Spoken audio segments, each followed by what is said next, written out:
try and just sail right close to the dock so I can show you guys a little bit better.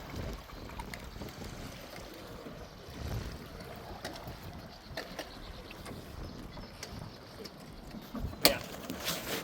So if I'm sailing upwind and I have my mainsail in place, and my boat is heeling over a ton, I'm gonna let it out. So the boat just kind of floats out. Everything calms right down. So the first rule I want you guys to remember is just when in doubt, let it out. Again, let it out, everything's still. When I pull it in, everything's happening really quick.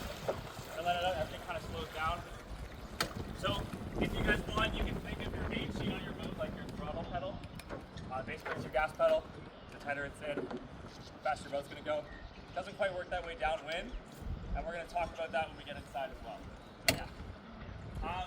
The second thing, does anyone remember the one point of sail we can't sail in? Or the one direction we can't sail in? By any chance? Into the wind. Into the wind. Sorry, I couldn't hear you guys. Yeah. So if you guys could just infer, if I'm sailing and stuff's going bad, maybe somebody falls overboard or my partner is really scared or something like that, where's one direction I could point the boat to kind of calm everything down? Exactly. So again, you'll see just how quickly everything kind of chills out.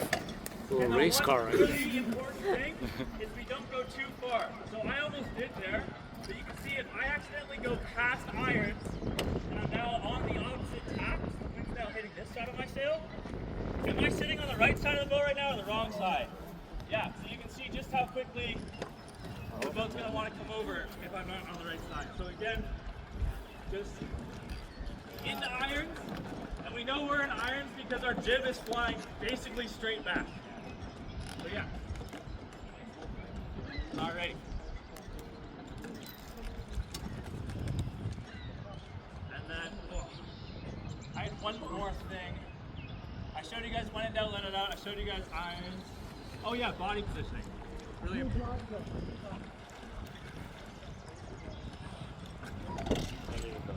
So yeah, that would suck. You get smoked with.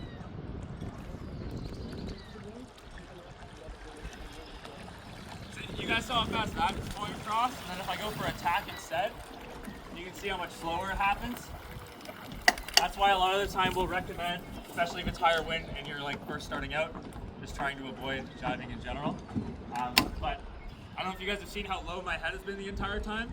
So one thing I didn't quite get to highlight as well as I wanted to when I was with James last week was exactly where I'm putting my feet in the boat and how I'm sitting.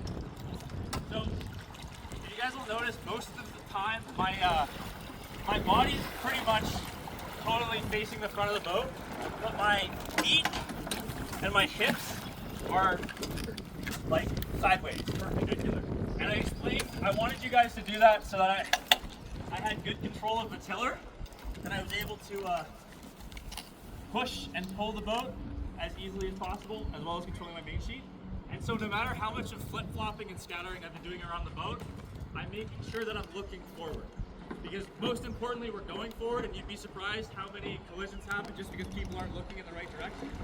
So, with that, I got to demonstrate hiking, kind of. I'm hoping now, if we get a gust, while I come by the dock, I can show you guys what it actually looks like under motion. Oh, did I? Yeah, sure.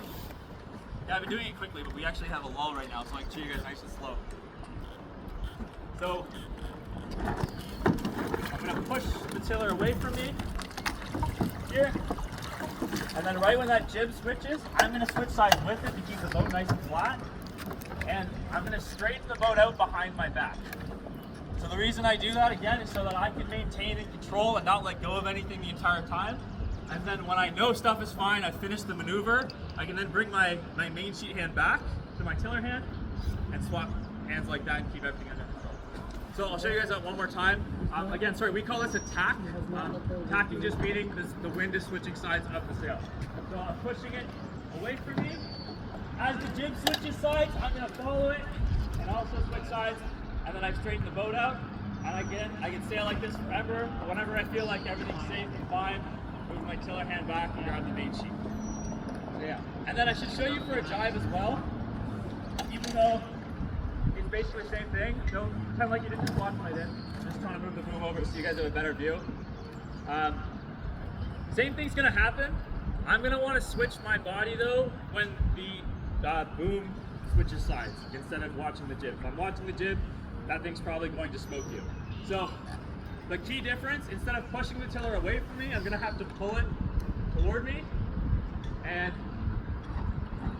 we're gonna wait. You see it starting to switch, and now I'm on the opposite side of the boat. I haven't had to switch hands yet, anything like that, but everything feels good. I'm gonna bring my main sheet hand back and grab my tiller. Yeah, but I can show you guys hiking now, I think, if I tack over quick enough.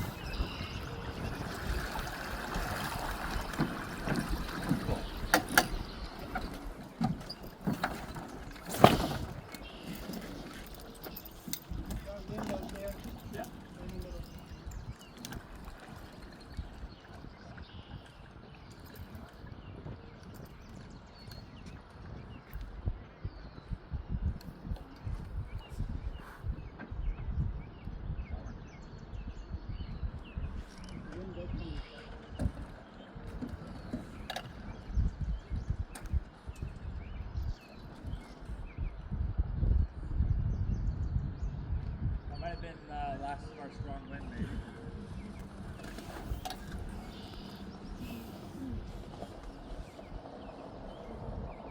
Cool. They can re-rig and go. But it's so dark. That's the end of the demonstration today. You think so? Oh yeah. Anything else I should show them again, Rajon, do you think?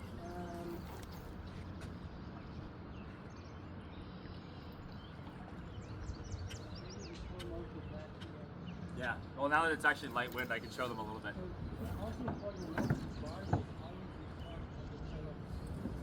I didn't hear what you said, sorry. Always in front of the boat.